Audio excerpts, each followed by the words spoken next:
BTR गोजोन गोरोबथाजों लोगोसे BTR सोरखारा फैगौ 15 डिसेम्बर खालाराव आबुं 3 बोसोर जानो थांगासिनो दङ। बेजोंनो लोब्बा लाखिनानै दिनै क'क्राझारनि साइ स्टेडियामनि गेलेग्रा फोथाराव साबायखर बावनाय हाबाफारि बानजायदों। थारैनो मख'नो गोनांदि रोजा रोजा सुबुं गौमाजों लोगोसे बे हाबाफारिखौ बिटिआर सोरखारा खुंफुंदों। जों मिथिगौदि एबसु, एनडिएफबि आरो इउबिपिअआ खौसेयै आसाम सोरखारनि हेफाजाबै भारत सोरखारजों थांनाय 2020 मायथाइनि 27 जानुवारि खालाराव बिटिआर गोजोन गोरोबथा खालामदोंमोन।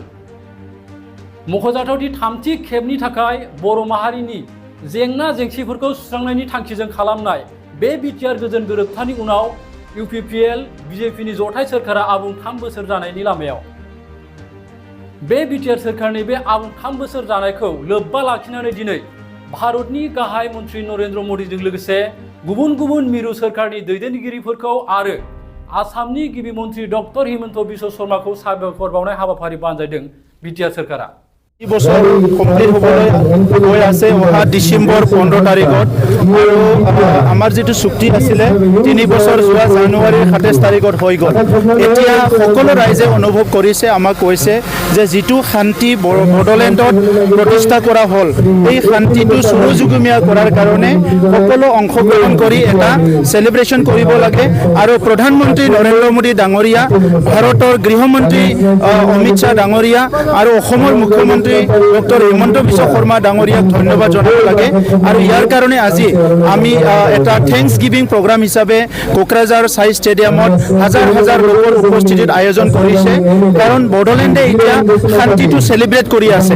দশকৰ পৰা দশক ধৰি আমাৰ হত্যা, হিংসা, বিভিন্ন ব্লাডশেড, আমাৰ মাজত ঘৰ জ্বলা-জ্বলি বিভিন্ন পৰিৱেশ হৈ আছিলে।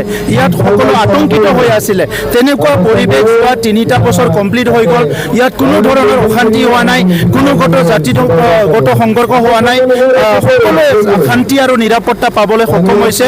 আৰু এই কাৰণে সক্ষম হ'ল ভাৰতৰ প্ৰধানমন্ত্ৰী নৰেন্দ্ৰ মোদী ডাঙৰীয়াই 2020 চনত আহি এই কোকৰাঝাৰত উপস্থিত হৈ তেখেতে আমাক সকলোকে আপিল কৰি গৈছিলে যে এই অঞ্চলত আৰু যাতে কাৰো চকুৰ পানী পৰিব লগা নহয়, আমাৰ মা, আমাৰ ভাই ভনীসকলে শান্তিত থাকিব পাৰে, এই পৰিৱেশ কৰাৰ কাৰণে তেখেতে আপিল কৰিছিলে আৰু তেখেতে দায়িত্ব লৈছিলে। আমাৰ ভাৰতৰ গৃহমন্ত্ৰী ডাঙৰীয়াই সেই সময়তে আহি কোকৰাঝাৰত আপিল কৰিছিলে যে বড়োলেণ্ডখন উন্নয়নৰ গতিত লৈ যাব লাগে। এতিয়া বড়োলেণ্ডখন উন্নয়নৰ গতিত লৈ গৈ আছে। আমাৰ অসমৰ মুখ্যমন্ত্ৰী ডাঙৰীয়াই কৈছিলে যে ইয়াত কোনোদিনে শান্তিৰ কপৌফুলটো যাবলৈ দিব নালাগে, সদায় ধৰি ৰাখিব লাগে। যোৱা 3টা বছৰত আমি শান্তিৰ কপৌফুল মুখ্যমন্ত্ৰী ডাঙৰীয়াৰ নেতৃত্বত এই অঞ্চলত ধৰি ৰাখিবলৈ সক্ষম হৈছোঁ।